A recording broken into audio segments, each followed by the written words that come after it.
నేను ఒక మంచి అబ్బాయిని తీసుకొని వచ్చి పెళ్లి చేస్తాను, ఓకేనా? అంటే ఇప్పుడు వద్దంటున్నావా? చూడు, ఆల్రెడీ అన్అఫీషియల్గా రింగ్ కూడా దొరికేసింది.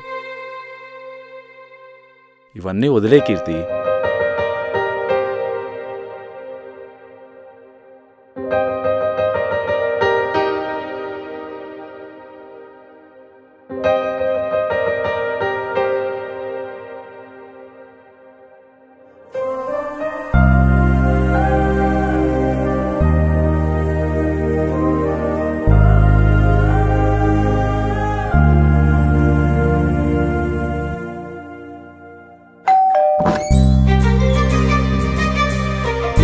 ఏం కావాలి?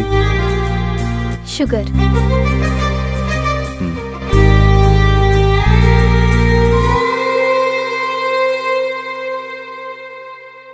ఇప్పుడు అంతా ఓకే కదా? అంతా ఓకే, కానీ ఫ్యూచర్లో ఏమైనా డివోర్స్ ప్లానింగ్ ఉంటే చెప్పండి.